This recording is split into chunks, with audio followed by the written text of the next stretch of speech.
Ji, in last lecture we talked about HTTP's request and response messages. हमने देखा कि कैसे हमारे पास जो है एक HTTP का रिक्वेस्ट मैसेज जाता है और उसके अगेंस्ट जो रिस्पांस पैकेट आता है वो अलाउ करता है हमारे ब्राउजर्स को वेब पेज डाउनलोड करना और इस तरह की दूसरे जो मैकेनिज्म्स थे।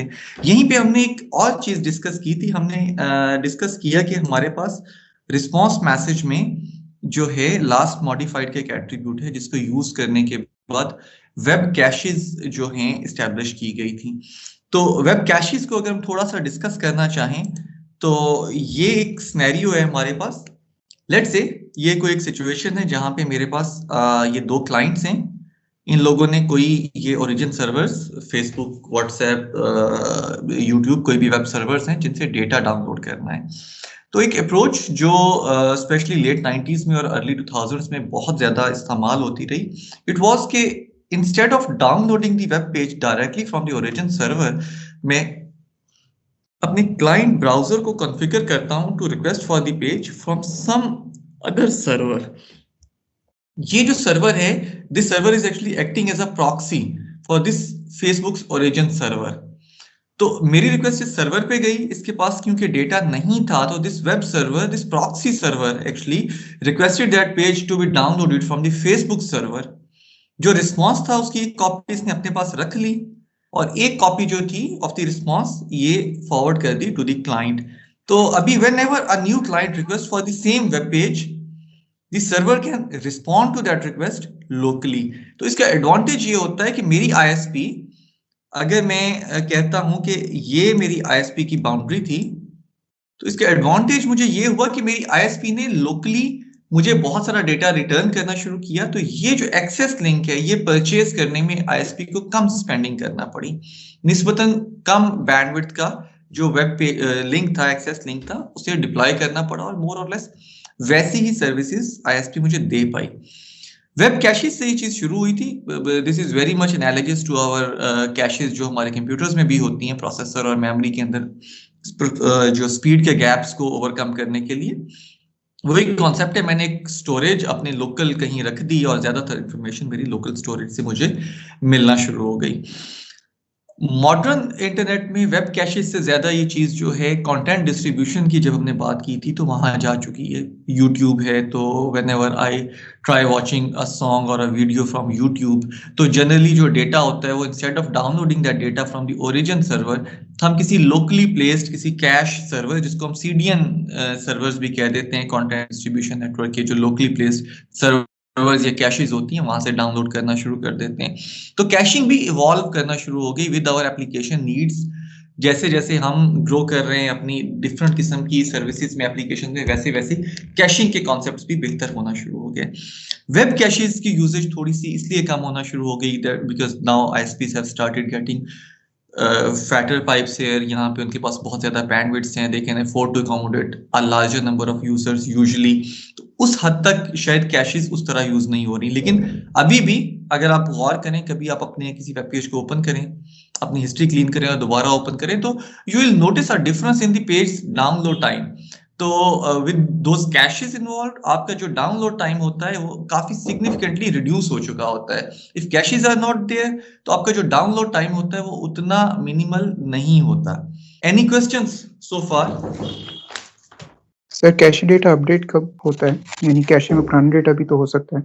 उस पे जो ये दो सवाल बनते हैं। इससे पहले हम इस सिनेरियो को कंप्लीट करते हैं, इसके बाद आते हैं कि कैश में डेटा को अपडेट करना एक थोड़ा सा जो है ट्रिकी पार्ट है। उसी सिनेरियो को, उसी डिस्कशन को अगर मैं एक ज्यादा बेहतर हाइपोथेटिकल सिनेरियो में दिखाऊं, लेट्स से ये ईएमई कॉलेज ही है और ये आपकी नेटवर्क लैब है और हमने इसको कनेक्ट कर रखा है through some access link with maybe PTCL और with maybe any other ISP network. अब ये मेरा इंस्टीट्यूशनल नेटवर्क है, हम लोग लैब में बैठे हैं और हम लोग इंटरनेट यूज करना चाह रहे हैं। These are the web servers which we are usually visiting. हमारा हर जो क्लाइंट है वो, हम कहते हैं कि स्टैंडर्ड 100 किलोबाइट का एक किलोबिट्स का एक ऑब्जेक्ट जो है वो क्रिएट करता है और ऑन एन एवरेज 15 ऑब्जेक्ट्स हैं जो क्रिएट होते हैं। इसका मतलब ये है कि ये जो लिंक है इससे 15 ऑब्जेक्ट्स या 1.5 एमबीपीएस डेटा जो है, since we have 100 KB object, वो ट्रेवल करता है थ्रू दिस एक्सेस लिंक।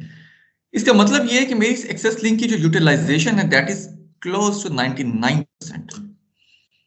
कुछ और एडिशनल मेजर्स दी हुई हैं, फॉर एग्जांपल इंस्टीट्यूशनल राउटर से किसी भी ओरिजिन सर्वर तक जो है जाने और आने का जो डेटा का डिले है दैट इज 2 सेकंड्स। ये जानबूझ के बड़ा नंबर रखा गया ताकि जो डिफरेंसेस हैं मेरे इस राउटर से पैकेट जाने और आने का, including all the delays, transmission, queuing जो भी है, on an average it takes 2 seconds.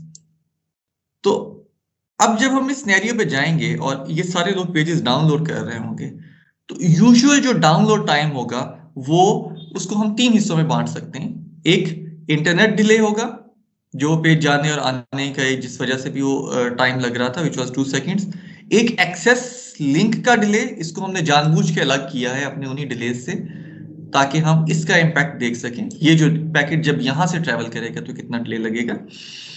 और तीसरा डिले जो है लोकल लैन के अंदर जो डेटा को एक्सेस वो वाला डिले इन्वॉल्व है। अब अगर गौर करें तो ये मेरा एक्सेस लिंक जो है it is used almost 99% to its capacity. हमने अपने पहले लेक्चर में डिस्कस किया था कि यूजुअली किसी भी लिंक को, किसी भी रोड को आप उसकी कैपेसिटी के एक खास प्रोपोर्शन तक यूज करते हैं तो ट्रैफिक बहुत अच्छे से चलती रहती है। उस कैपेसिटी से जब हम ज्यादा यूज करने के लिए जाते हैं तो हमारी ट्रैफिक जो होती है उसमें कॉन्जेस्शन आना शुरू हो जाती है। इसकी मिसाल यही है कि अगर आप कॉलेज से निकलते हैं, you start just looking at Peshawar road, और अगर मैं उस पे लेट से उसमें 5 लेन्स हैं और 10 मीटर लेंथ है तो जितनी पॉसिबल कार्स आ सकती हैं अगर मैं प्लेस कर दूंगा तो कॉन्जेस्शन आएगी, क्योंकि हर कार कुछ ना कुछ डिलेज ऐड कर रही होगी। वो डिलेज जो है इवेंचुअली हर नई आने वाली कार के लिए प्रॉब्लम बन रहे होंगे। तो ये कंजेस्शन जो होगी टाइम को सेकंड्स और मिनट्स तक ले जा सकती है। ऑल्दो बफर्स इतने बड़े नहीं होते, पैकेट जल्दी ड्रॉप हो जाता है, लेकिन let's talk about a hypothetical scenario, time जो है मिनट्स तक भी जा सकता है। तो we have this one link जिसको हमें 70% जनरली जो एक स्टेटी टर्म होती है नेटवर्क्स में उससे ज्यादा यूज नहीं करना था। 70% बहुत आइडियल नंबर था, लेकिन हमारा ये लिंक जो है ये यूज हो रहा है 99%। तो इसकी वजह से जो डिले इंट्रोड्यूस हो रहा होगा मेरे पैकेट्स के लिए वो मिनट्स में चला जाएगा। लोकल लैन में डिलेज एज सच इन्वॉल्व नहीं है। तो मेरे पास जो है असल किलिंग पॉइंट यही लिंक बन जाएगा। अब अगर हम बात करते हैं इस चीज को हम कैसे हल कर सकते थे, one of the solutions could be कि मैं अपना इस लिंक को अपग्रेड कर देता हूं। Instead of 1.5 Mbps I think of having 154 Mbps link. ठीक है, अब मेरे पास जो लिंक की यूटिलाइजेशन है दैट इज आई थिंक काफी कम हो चुकी है। अगर ये कम हो चुकी है तो इस लिंक के ऊपर मुझे डिलेज नहीं आएंगे, मेरी ट्रैफिक इस लिंक से काफी आराम से, काफी बेहतर से गुजर रही होगी। ये वाला डिले ऑलरेडी वी न्यू के 2 सेकंड का है, पैकेट इधर से होके 2 सेकंड में वापस आ जाता है। लोकल लैन में डिलेज जो है अगेन वी नो के माइक्रो सेकंड्स में नेग्लिजिबल है। तो ऑन एन एवरेज मेरा 2 सेकंड के अंदर मुझे ऑब्जेक्ट्स का रिस्पांस मिलना शुरू हो जाएगा। लेकिन 1.54 Mbps से 154 Mbps लिंक पे जाने का मतलब था कि मुझे बहुत ज्यादा स्पेंड करना पड़ा है फिजिकल इंफ्रास्ट्रक्चर के ऊपर। एक इसका सिंपलर अल्टरनेट ये हो सकता था कि हम एक लोकल वेब कैश डिप्लॉय करते, ये एक्सेस लिंक वैसे ही हम 1.54 Mbps रहने देते, इस पे हम कुछ स्पेंड नहीं करते। इन एंड सिस्टम्स के ब्राउजर्स जो हैं हम इतना कॉन्फ़िगर कर देते कि इनके ब्राउजर्स जो हैं instead of contacting the origin servers directly they would be referring to the local proxy server और लोकल कैश सर्वर। अगर रिक्वेस्ट यहाँ से एंटरटेन नहीं होगी तो ग्लोबल इंटरनेट पे जा सकते हैं। अगर हम ये कर दें तो हमारा इम्पैक्ट क्या होना चाहिए, क्या परफॉर्मेंस गेन हमें मिल सकता है, क्या डिलेज आ सकते हैं पैकेट डाउनलोड करने के लिए, हम इसको अगर देखने की कोशिश करें तो कैश में सबसे पहली टर्म होती है कि कैश में कितने परसेंट डेटा जो है वो लोकली एड्रेस हो रहा है, कैश हिट रेशियो क्या है। लेट्स सपोज हमारा 40%, जो कि हमने काफी कम रेशियो रखी है, usually cache hit ratios web caches में से काफी ज्यादा होती हैं। Let's suppose 40% of our traffic is being addressed satisfied locally और 60% of our traffic is being satisfied at the origin server. हमारे इस लिंक पे जो पहले ट्रैफिक जा रही थी दैट वाज 1.5 Mbps, अब इस लिंक पे 60% ऑफ 1.5 Mbps जा रही होगी, दैट इज आई थिंक 0.98 और 0.9 Mbps। तो मेरी ये जो लिंक यूटिलाइजेशन थी इट हैज ड्रॉप्ड फ्रॉम 100 और 99% टू 0.58 और 58% एक्चुअली। तो मेरा ये जो एक्सेस लिंक था, अब ये बॉटलनेक नहीं है, यहाँ से ट्रैवल कर सकती है ट्रैफिक।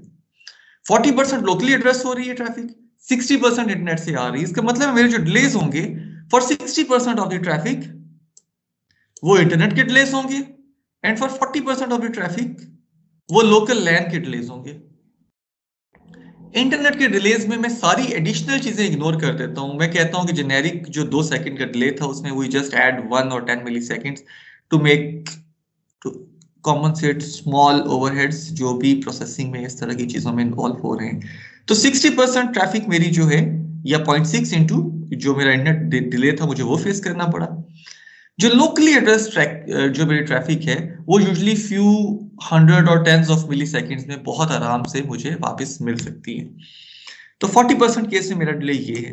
तो इंटरेस्टिंगली मेरा जो एवरेज पेज डाउनलोड लेटेंसी है, it has dropped from 2 second जो कि एक्चुअल डिले था टू 1.2 सेकंड्स। मुझे इवन बेहतर परफॉर्मेंस मिलना शुरू हो जाएगी मेरी लोकल कैशेस की जरिए से, बावजूद इसके कि मैंने इंफ्रास्ट्रक्चर अपग्रेडेशन पे, अपनी बैंडविड्थ की एनहांसमेंट पे उतना ज्यादा इन्वेस्ट नहीं किया था। तो ये कैशिंग का मुझे बेसिक एसेंशियल बेनिफिट है कि कैशिंग क्यों यूज की जाती रही। आज भी मैंने आपसे कहा कि वेब ब्राउजर्स या वेब कैशेस से हम हटके कंटेंट डिस्ट्रीब्यूशन से लेके और मुख्तलिफ फॉर्म्स में कहीं ना कहीं किसी तरीके से इंटरनेट में भी और अपने कंप्यूटर्स के अंदर भी कैशिंग इन्वॉल्व कर रहे हैं। Any question so far? जी सर, एनी क्वेश्चन सो फार?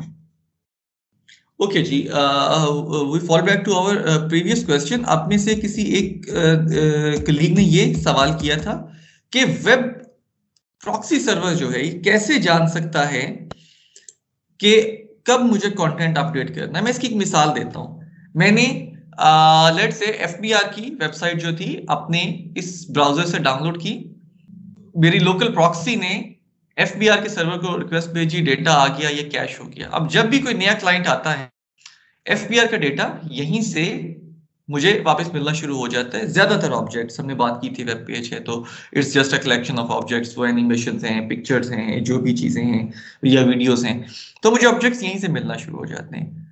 लेकिन अब वेब पेजेस के बिहेवियर में फर्क है। This was a page from FBR, तो हो सकता है इसमें कई दिन चाहिए हो अपडेट होने में। अगर ये कोई न्यूज वेबसाइट थी, let's talk about Jio news थी या बीबीसी न्यूज या कोई और न्यूज वेबसाइट थी, तो इन दैट केस अगर मेरे कैश सर्वर पे ये वेब पेज डाउनलोड हो भी चुका है तो दिस इज वेरी लाइकली कि नेक्स्ट 2 मिनट्स यहाँ पे 2-3 न्यूज चेंज हो जाएं और एक तो ऑब्जेक्ट्स उनकी वजह से जो रेफर थे वो चेंज हो चुके हों, पिक्चर्स कुछ चेंज हो चुकी हैं। तो अब अगर प्रॉक्सी सर्वर उस नए पेज को अपडेट नहीं करेगा तो उसका नुकसान ये होगा कि इस क्लाइंट को पुरानी पिक्चर पेज की नजर आ रही होगी और पेज अपडेट हो चुका होगा। अगर आपने अर्ली 2000s में वेब ब्राउजिंग कर रखी है तो इस किस्म का बिहेवियर एट टाइम्स आपको वेब ब्राउजिंग के दौरान में मिलने में नजर भी आ जाता था। जो वेब कैशेस हैं ये स्टैंडर्ड नहीं है। आपने जो स्टैंडर्ड प्रोटोकॉल था उसमें अवेलेबल 1-2 फीचर्स को यूज करके वी स्टार्टेड राइटिंग सॉफ्टवेयर जो थे they were actually very beneficial. तो जो है लोगों ने they started using more of these kind of softwares. तो हर सॉफ्टवेयर अपनी एल्गोरिथम के साथ, अपनी लॉजिक के साथ आता है। यूजुअली अप्रोच सिंपल है। यूजुअली अगर एज एन एप्लीकेशन डेवलपर मैं वेब कैश को इंप्लीमेंट करने के लिए जा रहा हूं तो what I will be doing is कि मॉडर्न टाइम्स में मैं कहूंगा कि हमारे पास बैंडविड्थ इतना बड़ा इशू नहीं है। We can think of downloading smaller objects from the live origin server every time. और जो मेरे बड़े ऑब्जेक्ट्स हैं, instead of downloading the objects मैं सिर्फ रिक्वेस्ट और रिप्लाई मैसेजेस जो हैं, अगर आपको याद हो तो हमने बात की थी हमारे पास 3 किस्म के मैसेजेस हैं, गेट, पोस्ट और हेड। इन दोनों एडिशनल मैसेजेस को हम इग्नोर कर देते हैं फॉर द टाइम बीइंग। तो गेट था वेब पेज मांगने के लिए, पोस्ट था वेब पेज भेजने के लिए। तो we also have a head message जिसमें ओरिजिन सर्वर आपको सिर्फ और सिर्फ उसकी हेडिंग बताता है, रिस्पांस मैसेज में आने वाली ये लाइंस देके बताता है। तो इस हेडिंग में there was a field called last modified. तो अगर मेरे पास लोकल कैश में कोई ऑब्जेक्ट मौजूद है और मुझे देखना है कि इससे ज्यादा रीसेंट ऑब्जेक्ट आ चुका है नहीं आ चुका है, तो मैं अगर हेड का फ्लैग यूज करते हुए मैं वेब ब्राउजर से, वेब सर्वर से इंफॉर्मेशन मांगता हूं तो मुझे वेब सर्वर बता सकता है कि ये वेब पेज जो था when was it last modified, और वो पेज अगर मुझे अब जरूरत है कि वो नया अपडेट आ चुका है तो मैं नया वर्जन उसका डाउनलोड कर सकता हूँ। अगर मुझे लगता है कि मेरे पास जो मौजूद वर्जन था वो वही है तो मैं उस पर जा सकता हूँ। Now it depends on the algorithm. Some of the web caches might be doing कि वो अपने फ्री टाइम्स में इन पेजेस को और ऑब्जेक्ट्स को अपडेट करते रहे टू द रीसेंट वंस। कुछ जो हैं वेबसाइट्स वेब कैशेस ये कर सकती हैं कि फ्रीक्वेंटली चेंज होने वाले या डायनामिक पेजेस जो हैं उनके लिए कैशिंग जो है कम एग्रेसिवली करें और उनको डाउनलोड करती रहें। ठीक है, कुछ वेब कैशेस जो हैं इनका मिक्स बना सकती हैं कि फॉर एग्जांपल अगर मैं डेवलप कर रहा हूँ वेब कैश तो प्रॉब्ली आई वुड वांट के जो स्मॉल साइज्ड ऑब्जेक्ट्स हैं उनको मैं सर्वर से डायरेक्टली डाउनलोड करूं। जो लार्ज साइज्ड ऑब्जेक्ट्स हैं उनका मैं लास्ट मॉडिफाइड का टाइम चेक करता रहूं और स्पेशली अपने आइडियल पीरियड्स के अंदर चेक करता रहूं। उन आइडियल टाइम्स का एडवांटेज ये होगा कि उस टाइम पे एक्सेस लिंक पे मुझसे कोई ट्रैफिक जा नहीं रही। अगर नहीं जा रही तो मैं इस तरह के ऑब्जेक्ट्स जो हैं उनकी अपडेटेड कॉपी किसी भी टाइम पे अपने पास डाउनलोड करके रख सकता हूँ। तो ज्यादातर केसेस में मेरी वेब कैश जो होगी मुझे रिसेंट वर्जन जो है वो वापस कर रही होगी। Any question so far? Fine जी, we are done with our first protocol जिसमें हम HTTP और उसकी अलाइड कुछ डिस्कशंस वगैरह में इन्वॉल्व थे। Now we move next to our next topic जो हमारी इंटरनेट पे मौजूद शायद this is probably the oldest and still running and still used applications, that is email. Sir please. Sir ये सिक्योरिटी एंजाइटी नहीं होगा थोड़ा सिक्योरिटी के प्रॉब्लम्स इसमें खड़े होंगे, यस। इसी वजह से HTTPS जो है उसमें तो वेब कैशेस चलाना असल में since we are talking in the layers तो उसमें एक प्रॉब्लम आता है, कुछ चीजों को हम इंटेंशनली छोड़ जाते हैं। यस, मेरी वेब का कुछ डेटा वहां पे आ सकता है। अब बात आती है कौन सा डेटा आ सकता है। कुछ डेटा है जो अकाउंट प्रोटेक्टेड है। यूजली इस तरह की ट्रैफिक को हम इंक्रिप्टेड चैनल्स के ऊपर खास सेशंस के साथ फॉरवर्ड कर रहे होते हैं। तो वेब कैशेस जो हैं उन सेशंस को क्योंकि समझ नहीं पाती हैं, उस इंफॉर्मेशन में पेनिट्रेट नहीं कर पाती हैं, तो वो उस चीज को उस तरीके से स्टोर कर ही नहीं पाती हैं। और कर भी लें तो वो इससे डेटा के साथ यूजली नंबर्स अटैच्ड होते हैं जो उसकी ना यूनिकनेस को बता रहे होते हैं। तो वो नंबर्स जो होते हैं वो क्लाइंट और सर्वर को बतवा देते हैं कि ये जो डेटा था ये किसी सेंट्रल एंटिटी से दोबारा आया है। तो सिक्योरिटी के एस्पेक्ट को देखते हुए यूजली छोड़ देते हैं। लेकिन बात वही आती है कि कितने परसेंट मेरी नेटवर्क की ट्रैफिक है जिसमें मुझे सिक्योरिटी चाहिए डेटा की, और कितने परसेंट मेरी नेटवर्क की ट्रैफिक है जिसमें मुझे सिर्फ नहीं चाहिए, मुझे एनोनिमिटी चाहिए। I don't want anybody to know कि मैं जो है मेरी विजिट लिस्ट की वो आपसे पूछती है कि हम अपनी जो एडवर्टाइजमेंट्स हैं वो चीजें हैं वो आपके हिसाब से उसको सेट कर सकते हैं। ठीक है, या मैं नहीं चाह सकता कि मेरी सर्च हिस्ट्री क्या है। अच्छा, तो इसमें YouTube की वीडियोस तो पब्लिक हैं, they are public to anyone. Anyone can go and watch a lecture, anyone go and watch a song और लिसन टू सम सॉन्ग और जो भी मूवी है। वहां पे एनोनिमिटी चाहिए कि कौन सा डेटा किसको फॉरवर्ड किया गया था। तो we can still cache and forward those videos. Anonymity का जो हिस्सा होगा ट्रैफिक का, वहां पे हमारी एप्लीकेशन को इन चीजों का ख्याल रखना पड़ सकता है कि यूजर आइडेंटिटी उस तरीके से रिवील ना हो रही हो। तो जैसे जैसे हम अपने स्टैक में आगे जाते जाएंगे ना, नीचे की लेयर्स भी इन्वॉल्व करते जाएंगे, उसके बाद शायद हम बेहतर पोजीशन में होंगे इन डिस्कशंस को करने के कि आज की मॉडर्न वेब में कौन सा हिस्सा है जो कैश हो सकता है, कौन सा है जो कैश नहीं हो सकता है, और वेब से हट के नेटवर्क में कौन सी एप्लीकेशंस है जो कैशिंग पे खड़ी हैं, कौन सी हैं जो नहीं कैशिंग को सपोर्ट कर सकती। Any other questions जी? Sir proxy server to main server हम नॉन परसिस्टेंट कनेक्शन यूज करेंगे या परसिस्टेंट, या फिर एप्लीकेशन डिपेंडेंट होगा ये? दोबारा पूछें। Sir proxy server to main server जी, नॉन परसिस्टेंट कनेक्शन यूज करेंगे या परसिस्टेंट कनेक्शन? ये आपके एप्लीकेशन डेवलपर की चॉइस है। देखें, मैं अगर स्लाइड पे वापस आता हूं, this origin server has no mechanism of knowing कि कौन सा क्लाइंट मांग रहा है और क्लाइंट किस फॉर्म में डेटा चाह रहा था। ठीक है, ये प्योरली प्रॉक्सी सर्वर की चॉइस है। अगेन, अगर मैं यहाँ पे कोड लिख रहा हूं तो मैं ऐसा कोड लिखना चाहूंगा कि कम से कम ओवरहेड के साथ मैं यहाँ से ज्यादा डेटा मांग सकूं। उसके बाद मुझे यहाँ पे डेटा की कुछ कॉपीज है जो फॉरवर्ड करनी है। ठीक है, तो एफिशिएंट कोड ऑब्वियसली परसिस्टेंट वाला होगा, लेकिन चल दोनों के साथ चलता है, डिजाइन दोनों के साथ काम करेगा। वर्किंग में कोई फर्क नहीं आना चाहिए, ठीक है, other than the delays.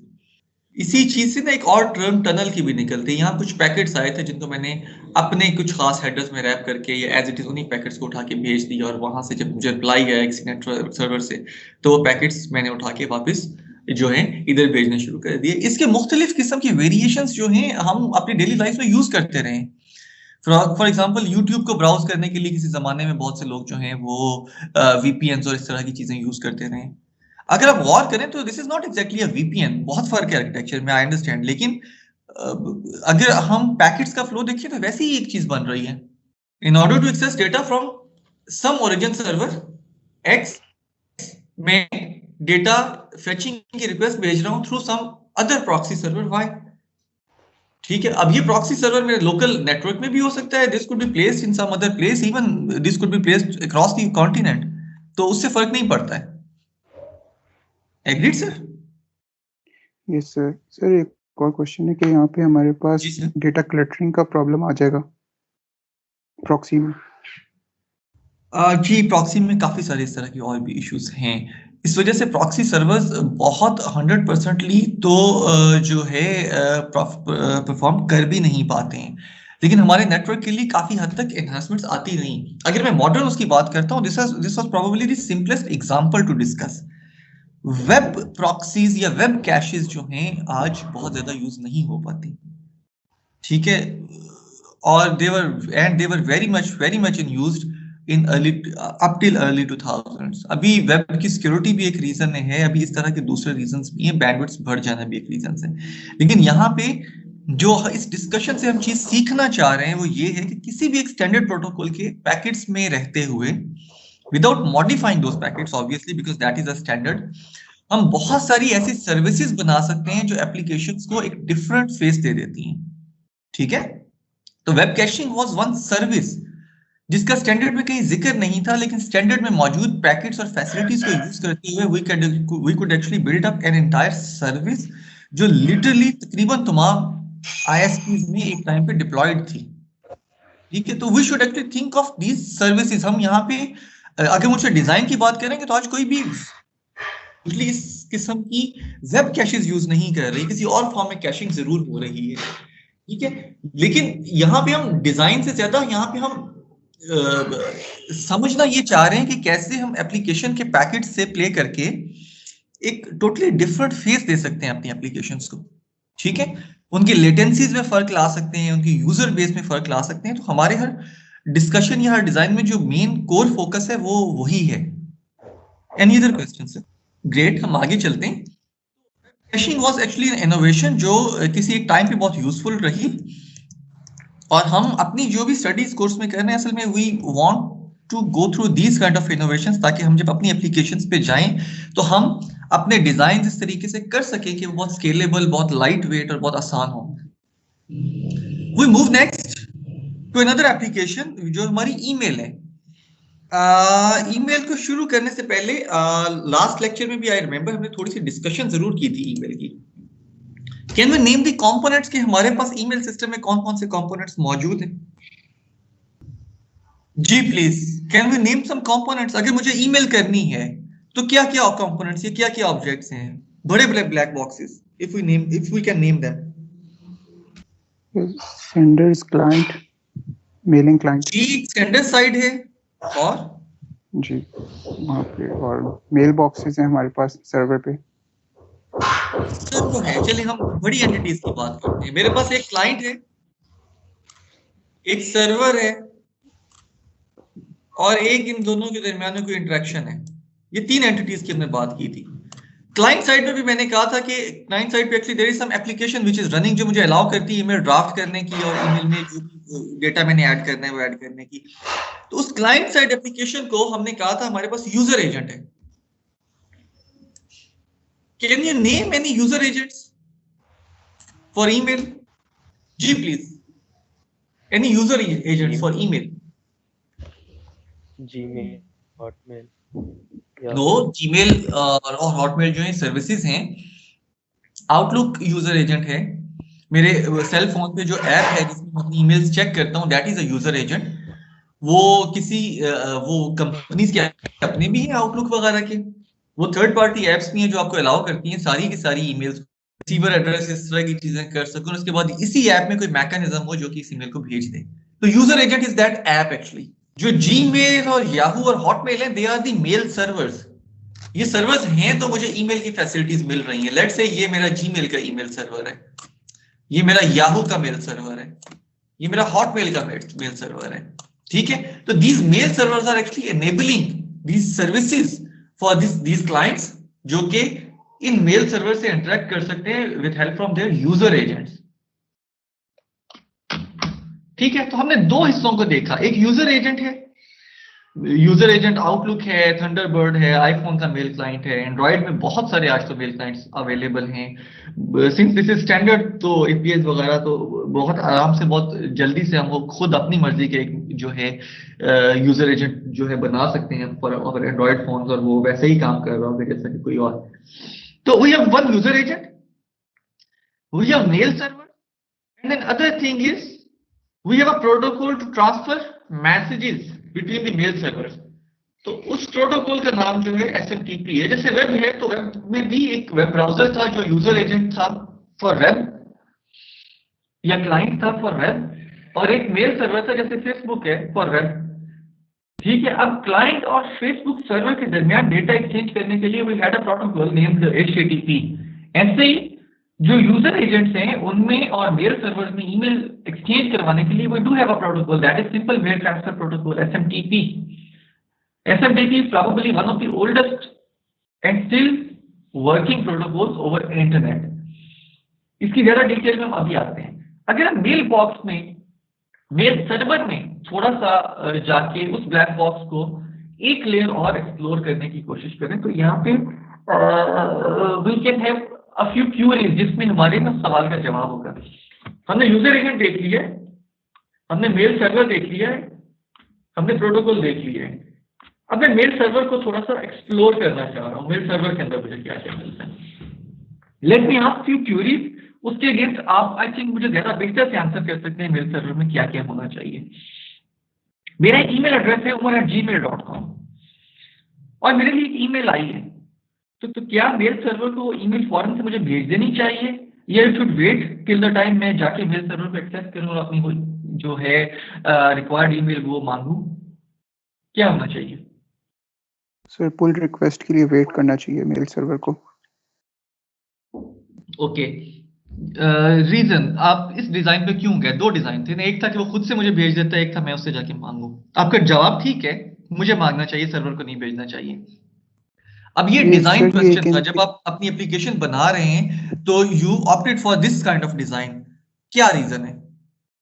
Why this design is better? क्योंकि सर ये एसिंक्रोनस सर्विस से अपनी कन्वीनियंस पे खुद डाउनलोड कर सकते हैं मेल्स।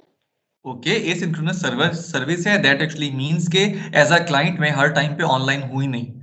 तो मेरे लिए जब ईमेल जीमेल सर्वर के पास आई है, तो जीमेल सर्वर मुझे कैसे ढूंढेगा अगर मैं ऑनलाइन स्पेस में एग्जिस्ट ही नहीं करता हूं? तो there has to be a place जहां पे वो मेरी ईमेल्स को रखे, और जब मैं जाऊं तो जाके मुझे ईमेल्स वापस कर दे। ऐसे ही है जी जी। एक दूसरा रीजन, एक रीजन तो बहुत वैलिड यही है, एक और रीजन भी थी। मेल सर्वर मुझे भेजना चाहता भी और मैं ऑनलाइन होता भी, तो मेल सर्वर को ये कैसे पता होता कि मेरा आईपी एड्रेस क्या है? सर्वर्स के एड्रेसेस तो हमने कहा ना वेल नोन है, क्लाइंट्स कैन कांटेक्ट देम, और सर्वर्स को क्योंकि क्लाइंट कांटेक्ट करता है तो वो जो कांटेक्ट मैसेज होता है उसी में क्लाइंट की इंफॉर्मेशन मौजूद होती है, तो उसकी मदद से server can contact back to the client. जैसे मुझे एक लेटर आता है तो एनवेलप जो होता है उसमें सेंडर्स एड्रेस मौजूद होता है, ठीक है। तो मेल सर्वर जो है it had no mechanism to find out कि क्लाइंट का आईपी एड्रेस क्या है। तो सर्वर ने हर क्लाइंट के लिए एक स्टोरेज बना दी, उस स्टोरेज को हमने मेल बॉक्स कह दिया। इसी किस्म के मेल बॉक्स का कॉन्सेप्ट आपके ऑपरेटिंग सिस्टम में भी था, इफ यू रिमेंबर, जब दो प्रोसेसेस कम्युनिकेट करते थे, ठीक है। अब मेरा एक ईमेल एड्रेस था umar@gmail.com, तो जो जीमेल का मेल सर्वर था उसने मेरे लिए एक मेल बॉक्स बना दिया, उसने कुछ किलोबाइट, कुछ एमबीज, कुछ जीबी स्पेस जो थी वो डेडिकेट कर दी। अब मेरे लिए आने वाली हर ईमेल जो है इस मेल बॉक्स के अंदर मौजूद है। तो जब भी मैं लॉगिन होता हूं, कांटेक्ट करता हूं, अपनी ईमेल को रीड करने के लिए फेच करता हूं, तो मेरे इस मेल बॉक्स से मेरा वो डेटा मेरे यूजर एजेंट पे मुझे मिलना शुरू हो जाता है। मजीद डिस्कशंस इसके के लिए हम वेट करेंगे कि इन दोनों में इंटरेक्शन में क्या प्रोटोकॉल है, उसके बाद हम शायद ज्यादा ऑप्शंस को डिस्कस कर सकते हैं। एक सवाल हो गया, मेल सर्वर है तो there are mail boxes, asynchronous service है, क्लाइंट्स आते हैं, वो सर्वर से अपनी ईमेल्स मांगते हैं, उनको पढ़ सकते हैं, जो भी प्रोसेसिंग करनी है वो कर सकते हैं। Now let me ask another question. मेरा ईमेल है umar@gmail.com और मैंने ईमेल करनी है अली को ali@hotmail.com पे। तो एस उमर, यहां पे उमर मौजूद है और यहां पे अली मौजूद है। मेरी ईमेल जो है वो डायरेक्टली मुझे हॉटमेल सर्वर को भेजनी चाहिए या जीमेल सर्वर को भेजनी चाहिए? एस उमर मैं अटैच हूं जीमेल सर्वर से। जी सर, जीमेल को भेजनी चाहिए जी। यहां पे भी अगेन दो डिजाइन चॉइसेस थी। एक थी कि मैं सीधी हॉटमेल सर्वर को ईमेल दूं और वो आगे भेज दे। उसमें प्रॉब्लम था कि Hotmail server can not authenticate me, मेरी ऑथेंटिकेशन की ईमेल सर्विस जो है वो जीमेल सर्विस के पास है। तो मेरी ईमेल जाती है to the Gmail server, Gmail server जो है मेरी ईमेल आगे भेजेगा हॉटमेल सर्वर को, जो दे सकता है क्लाइंट को। ऐसे ही बाकी मेल सर्वर्स पे, याहू पे भी यही हो रहा होगा। तो every mail server actually needs to have a queue जिसमें वो आउटगोइंग ईमेल मैसेजेस रखता है और हर कुछ देर के बाद टीसीपी कनेक्शन बना के, असल में एसएमटीपी प्रोटोकॉल के कनेक्शन बना के कॉरेस्पॉन्डिंग मेल सर्वर को, फॉर एग्जांपल जीमेल से सारी की सारी ईमेल्स हॉटमेल के लिए जो हैं हमने एक कनेक्शन बनाया और हमने हॉटमेल सर्वर को फॉरवर्ड कर दी। अब ये हॉटमेल का जो मेल सर्वर है ऐसे ही अपनी ईमेल्स इधर उधर फॉरवर्ड कर रहा होगा, जो इसके यूजर्स के लिए आई होंगी ईमेल्स हॉटमेल सर्वर के, ये उन सारी ईमेल्स को उठाएगा and it will place those emails into the corresponding mail boxes of the clients. तो जब भी क्लाइंट आएगा, since we have an asynchronous service, तो जब भी क्लाइंट आएगा वो आके अपने अपने मेल बॉक्स से ईमेल फेच करके देखना शुरू हो जाएगा। तो मेल सर्वर को जब हमने एक मजीद उसकी लेयर को एक्सप्लोर किया तो we learn about mail boxes and message queues. अब मजीद आगे जाते हैं। SMTP, जैसे मैंने कहा, it is one of the oldest protocols over internet. Web में हमने एक चीज डिस्कस की थी कि whenever we have an application protocol, तो ट्रांसपोर्ट लेयर पे अभी के लिए हमें सिर्फ इतना जानना है कि either it can have TCP और UDP। SMTP जो है TCP पे चलता है, स्टैंडर्ड है। जब हम ट्रांसपोर्ट लेयर पे जाएंगे तो हम इन प्रोटोकॉल्स को TCP और UDP को बहुत डिटेल में एक्सप्लोर कर रहे होंगे। SMTP runs on top of TCP port number 25। तो हर मेल सर्वर जो है वो यही डेटा यूज कर रहा होगा। कुछ और चीजें यहाँ पे हमें जो ढूंढने की हैं। ASCII में डेटा ट्रांसफर होता है।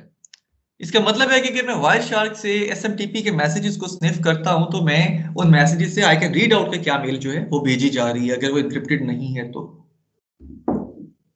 एक और चीज, अगर SMTP यूज हो रहा है ओवर TCP, तो इसका मतलब ये होगा कि जब भी मुझे ईमेल भेजनी है मुझे पहले एक TCP कनेक्शन बनाना है, जैसे वेब में होता था।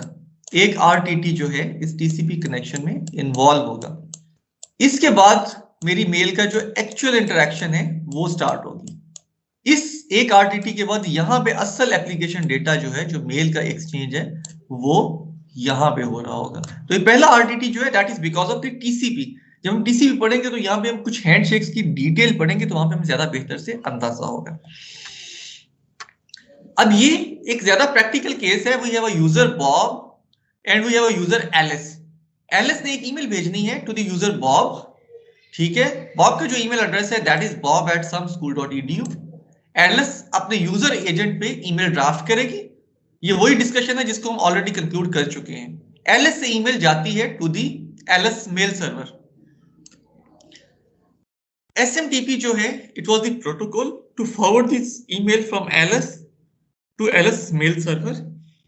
यहां से हमें एक और चीज का पता चल रहा है, या डिजाइन में एक और चीज एग्जिस्ट करती है, दैट इज कि जो SMTP है ये पुश बेस्ड प्रोटोकॉल है। SMTP यूज करके हम ईमेल्स को भेज सकते हैं। एलिस की मेल सर्वर पे जब ईमेल जाती है तो ये आइडेंटिफाई करता है कि ईमेल जो थी it was actually targeted for the Bob's mail address, जो कि बॉब के मेल सर्वर के साथ अटैच्ड है। अगेन मुझे मेल फॉरवर्ड करनी थी तो we can use SMTP again to forward this email to the Bob's mail server. यहां से ये ईमेल जो है बॉब ने फेच करनी है। क्या हम SMTP यूज कर सकते हैं? जी, क्या हम SMTP यूज कर सकते हैं यहाँ पे? सर वो ASCII में इनक्रिप्टेड नहीं होती? आस्की से मुराद आपकी जो इनकोडिंग है वो ऐसी है कि वो अगर मैं उसकी वो आस्की नंबर्स में ट्रांसलेट उसको करूं तो मैं I can read that text. अगर आपने वायरशार्क पे पैकेट कैप्चर किए थे HTTP वगैरह के, तो आपको नजर आया होगा वो जो गेट मैसेजेस और जो डेटा था उन मैसेजेस में वो रीडेबल था वायरशार्क के अंदर भी। ठीक है, तो आस्की से मुराद तो सिर्फ इतना है। SMTP का स्टैंडर्ड ये कहता है कि पुश बेस्ड प्रोटोकॉल है, डेटा भेज सकता है, रिसीव नहीं कर सकता। हमने जो ईमेल का डिजाइन पढ़ा है, LS से ईमेल चली है, बॉब के मेल सर्वर तक आ गई है, अब बॉब तक जानी है, तो क्या SMTP यूज हो सकता है बॉब के मेल सर्वर से बॉब तक ईमेल लाने के लिए? जी सर। नो सर, जब आपने बोला ये पुश बेस है, मतलब हम सेंड कर सकते हैं। Exactly, SMTP is a push based protocol, so Bob can not use SMTP to fetch emails. तो ईमेल्स को फेच करने के लिए Bob needs to have some other protocol. इसमें हम कुछ देर के बाद ज्यादा डिटेल में जा सकते हैं। इसके लिए हमारे पास काफी सारे प्रोटोकॉल जो है एग्जिस्ट करते हैं। IMAP है, ठीक है, पोस्ट ऑफिस प्रोटोकॉल है, we can use even HTTP। ठीक है, we need to have some protocol जिसको यूज करते हुए आप मैसेजेस को फेच कर सकें। तो अगर आपने अपना ईमेल क्लाइंट अपने एंड्रॉइड वगैरह का कभी कॉन्फ़िगर किया है to download your email from Yahoo और हॉटमेल और इवन नस्क मेल सर्वर, तो आपको इस तरह के सवाल उसने सेटिंग में पूछे होंगे कि आपने POP3 यूज करना है, POP पोस्ट ऑफिस प्रोटोकॉल 3, या आपने IMAP यूज करना है, या कौन से प्रोटोकॉल के साथ ईमेल जो है डाउनलोड करने हैं। इस तरह के कुछ और भी सवाल पूछे गए होंगे। तो from LS to LS mail server, from LS mail server to Bob's mail server, we can use SMTP। लेकिन बॉब जो है can not use SMTP to download his email messages because SMTP is a push based protocol. ठीक है, Bob ने data पुल करना है। Now one interaction जो कि SMTP पे ईमेल फॉरवर्ड करने का इंटरेक्शन है, ये एक लिटरल SMTP का मैसेज एक्सचेंज है क्लाइंट और सर्वर के दरमियान। C वाली लाइंस जो हैं they are for the client, S वाली लाइंस जो हैं they are for the server. ये एक्चुअल एक सेशन है, आपकी बुकी का सेशन है। ऑल्सो फॉर योर कोर्स आप खुद भी इस तरह के कुछ सेशन बना के मुझे बता रहे होंगे। SMTP का जैसे मैंने आपसे कहा था कि it runs on top of TCP। इसका मतलब ये है कि SMTP क्लाइंट ने एक TCP का कनेक्ट मैसेज भेजा और सर्वर ने TCP का मैसेज एक्सेप्ट किया। ये जो TCP के मैसेज थे they were not application layer messages, so they are not actually shown in this interaction. ये मैसेजेस एक RTT कंज्यूम कर गए, कनेक्शन बन गया। ये क्लाइंट है मेरा, ये मेरा सर्वर है। तो क्लाइंट ने जब रिक्वेस्ट की, सर्वर ने रिक्वेस्ट एक्सेप्ट की, तो इसके फौरन बाद सर्वर ने क्लाइंट को एक मैसेज भेजा जो ये वाला मैसेज था। 220 मैसेज कोड था, तो साथ में उसने अपना जो है एड्रेस दिया कि मैं कौन से वाला मेल सर्वर हूं। क्योंकि ईमेल उस टाइम की सर्विस है जहां पे हमें डिबगिंग के लिए भी बहुत ज्यादा टूल्स अवेलेबल नहीं थे, तो हमने इसको ASCII में जानबूझ के रखा हुआ है ताकि हम इन मैसेजेस को पढ़ने के बाद जो है वो उस हिसाब से उस पर रिस्पॉन्ड कर सके। जब सर्वर ने मैसेज भेजा तो क्लाइंट ने बताया कि क्लाइंट का मेल एड्रेस क्या है, क्लाइंट मेल सर्वर का एड्रेस क्या है। ये याहू मेल भी, mail.yahoo भी हो सकता था, ये Gmail भी हो सकता था, कोई भी सर्वर हो सकता था। Now client tells to the now the server tells another message जो 250 कोड के साथ आ रहा है, प्लीज टू मीट यू, ऐसे एक मैसेज आता है। इसके अगेंस्ट अभी क्लाइंट बता सकता है सर्वर को, यहां से एक नया हिस्सा शुरू हो रहा है। Client is telling the server के मेरे पास एक ईमेल है जो LS ने भेजी है, LS का ईमेल एड्रेस ये है। सर्वर रिस्पॉन्स, ठीक है, सेंडर का ईमेल एड्रेस जो it is a valid address. Then client tells के रिसीवर का ईमेल एड्रेस ये है। सर्वर रिस्पॉन्स के रिसीवर का ईमेल एड्रेस भी ठीक है। क्लाइंट कहता है now I have some data to send. Server उसे कहता है ठीक है, आप ईमेल डेटा जो है फॉरवर्ड करें और उसको ये एक carriage return line feed dot और उसके बाद फिर कैरेज रिटर्न लाइन फीड इस पे आके खत्म कर दें। तो क्लाइंट जो है उसके अगेंस्ट ये वाली ईमेल ड्राफ्ट करता है। सर्वर कहता है कि ठीक है, मैसेज जो है इट इज कैजुअल और एक्सेप्टेड फॉर डिलीवरी। क्लाइंट यहां पे चाहे तो नया मैसेज शुरू कर सकता है, ठीक है, दैट एक्चुअली मींस कि परसिस्टेंट कम्युनिकेशन चल सकती है। अगर क्लाइंट क्विट कहता है तो यहां पे सेशन टर्मिनेट हो जाएगा। यहां पे एक दो चीजें डिस्कशन के लिए हैं। ऑब्वियसली यहाँ पे क्लाइंट ने बताया है कि ये मेरे पास ईमेल आई है बॉब एट जो भी मेल सर्वर है उसके नाम के लिए। ऑल्दो ये मेल सर्वर के पास बॉब का सारा रिकॉर्ड मौजूद है, लेकिन इस इंटरेक्शन में जो मेल सर्वर्स की हो रही होती है, यूजुअली मेल सर्वर इतनी ज्यादा डिटेल में वेरीफाई करने के लिए नहीं जाते, वो सिर्फ ये देखते हैं कि ईमेल एड्रेस और टाइपिंग का मैकेनिज्म और चीजें ठीक है। अगर ठीक है तो they just proceed, mail deliver हो जाती है। अब अगर ये बॉब का मेल सर्वर इस मेल को फॉरवर्ड नहीं कर सकेगा टू बॉब, तो कुछ देर के बाद बॉब का मेल सर्वर वापस एलिस के मेल सर्वर को एक फेलियर डिलीवरी का ईमेल मैसेज भेज देगा। वो एलिस को रीजन बता रहा होगा कि बॉब का मेल बॉक्स फुल था, बॉब का एड्रेस इनवैलिड था, बॉब का एड्रेस जो ब्लॉक था फॉर सम सर्टेन रीजंस। ठीक है, ये बॉब ने आपके लिए कोई फिल्टर लगा रखा था, Bob did not want to accept emails from you, वो जो भी रीजन हो सकता है, आपको फेलियर डिलीवरी के मैसेज में वो इंटरेक्शन में वो मैसेज आ जाएगा। तो ये वाली वही इंटरेक्शन है जो यहाँ पे सर्वर्स के दरमियान कनेक्शंस पे हो रही है। तो सर्वर्स जो हैं आपस में they are doing some interaction to exchange email messages. ये interaction obviously we can see के एक किस्म का पीयर टू पीयर नेटवर्क के स्ट्रक्चर के साथ हो रही है। ठीक है, अगर जीमेल ने ईमेल फॉरवर्ड करनी है हॉटमेल को, तो for that particular interaction Gmail server acts as a client और Hotmail server acts as a server. कुछ देर के बाद हॉटमेल ने ईमेल फॉरवर्ड करनी होगी याहू को, तो for that particular interaction Hotmail will be serving as a client and Yahoo will be serving as a server. तो ये इंटरेक्शन चलती जाएगी। Any question so far sir? आपकी विंडोज पे एक यूटिलिटी होती है जिसको हम टेलनेट कहते हैं। पहली गूगल सर्च जो है it will take you to the page telling के how to enable telnet for your machine.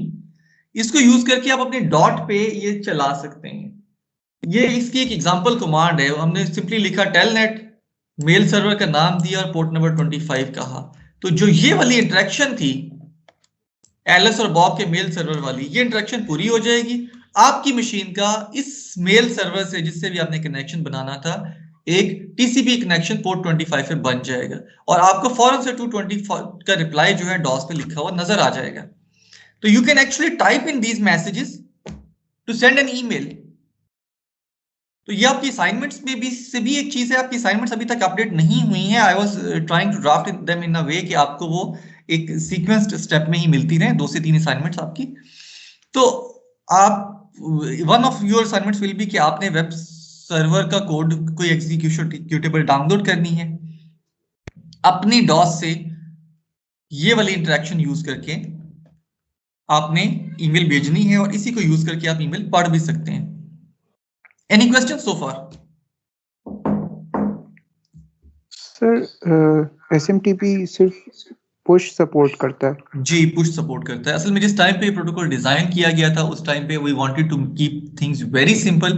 ये 80s के प्रोटोकॉल्स हैं और उसके बाद we are still going with the protocols क्योंकि हमारे पास बहुत सारे जो मेल सर्वर्स हैं वो उस जमाने से चल रहे हैं and we want to continue support for those servers.